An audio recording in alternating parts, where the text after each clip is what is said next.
हम मानते हैं कि जो समझौता 1994 को हुआ उसको 2 साल महत्व दिया, उसको आज तक लागू नहीं करवा पाए। एक बार ऐसा मौका था कि तीनों जगह भाजपा की सरकार थी, 2 बार ऐसा मौका था कि तीनों जगह कांग्रेस की सरकार थी, फिर भी यहाँ के नेताओं की विफलता है कि वो इस समझौते को लागू। वो तो बात मैं कर रहा हूँ, मैं कह रहा हूँ भले वो पार्टी में हमारी पार्टी में हो, मैं तो जिले के नौजवानों की और किसानों की बात कर रहा हूँ ना। तो मैं ये कह रहा हूँ जो भी जनप्रतिनिधि बनेगा, वसुंधरा जी ने 2018 के बजट घोषणा पत्र में डीपीआर का उसमें प्रावधान रखा था। उससे पहले उन्होंने कहा था लखवाड़ की आपत्ति हटी थी, उन्होंने कहा था कि राजस्थान को पानी मिलेगा और राजस्थान की आपत्ति लखवाड़ बांध समझौते को लेकर थी, ना कि इस पानी को मिलने को लेकर।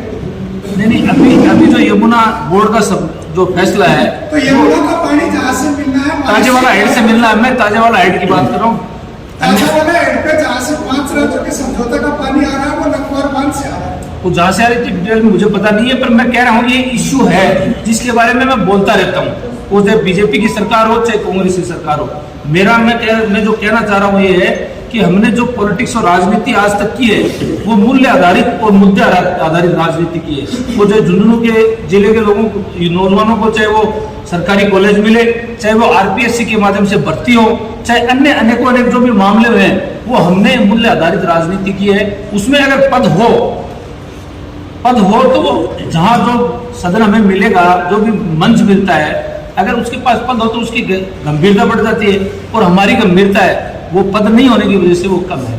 अब आज की बात यही है कि भाई हम कांग्रेस के खिलाफ बोले, हमने कांग्रेस की जो कमियां हैं वो लोगों के सामने हमने बोली हैं कि भाई कांग्रेस सरकार ने नौजवानों के साथ ये काम किया है, हमारी सरकार आएगी तो हम इसका पूरा इंतजाम करेंगे ताकि झुंझुनू के नौजवान, क्योंकि नौकरी ही मुख्य पेशा झुंझुनू के नौजवानों का है, तो इस मुद्दे को जो भी विधायक बनेगा, मैं बनूंगा तो मैं तो निश्चित रूप से इसके लिए बहुत लड़ूंगा, पर जो भी बनेगा वो इस मुद्दे के लिए लड़ेगा, यही तो मैं कहना चाह रहा हूँ। इसलिए मैं जब राजनीति में आया तब ये नहीं सोचा था कि मेरे पास बहुत बड़ा पद होगा। मैं तो जब राजनीति में आया था छोटी छोटी बातें लोगों को उठाने लग गया था। अब जब मेरे पास पद होता तो मैं लोगों की सेवा ज्यादा कर पाता, और अब पद नहीं होगा तो जो भी बनेगा, कल वो नरेंद्र जी एमएलए बनेंगे, विधानसभा में सरकार राजस्थान की बनेगी, तो हम इनको कहेंगे निश्चित रूप से लोगों के लिए लड़ाई लड़ी है और लड़ेंगे, यही मैं कहना चाहता हूँ। जैसे जैसे चुनाव आते हैं उसी समय यमुना का मुद्दा क्यों छाता है, उससे पहले पानी के लेकर प्रयास क्यों नहीं किया? मैं मुद्दा नहीं बना रहा हूँ, मैं तो मुद्दे की बात कर रहा हूँ, मैं वो मुद्दा नहीं बना। राजनीति की हर चुनाव के समय नहर का मुद्दा आगे रहता है। तो मैं तो जो बात दिमाग में, आपके जो दिमाग में, वो मेरे दिमाग में, वो कहा मैंने कि भैया पानी मिलना चाहिए कि नहीं मिलना चाहिए, आप बता दो ना, आपके दिमाग में बात बैठी है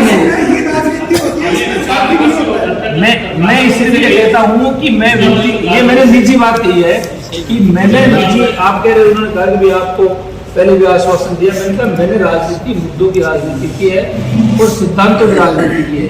मैंने राजनीतिक जीवन में कोई आज तक काम के बदले मैंने किसी की चाय भी नहीं पी है, आज तक किसी से कोई आदमी कभी 30 साल हो गए जब मेरे पास कुछ भी नहीं था, तब से मैं राजनीति कर रहा हूँ। मैं कह रहा हूँ कि मैंने जो मुंह से कह दी वो बात मैं करता हूँ।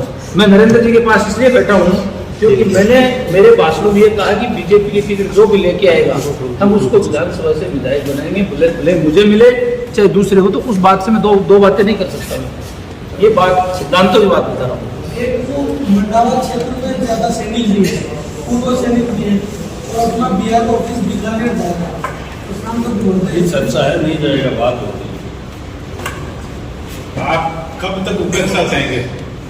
देखो मेरा लक्ष्य लोगों की सेवा करना। 15 साल हो गए आपको टिकट के लिए प्रयास करते हुए, नगर परिषद, जिला परिषद, कब तक? मैं सुबह काउंट कर रहा था कि 9 बार मेरी टिकट कटी है, मुझे मिली नहीं, मैंने 2 बार प्रयास किया है, पर मैंने 8 बार चुनाव में लड़े तो मैं 8 जीता हूँ।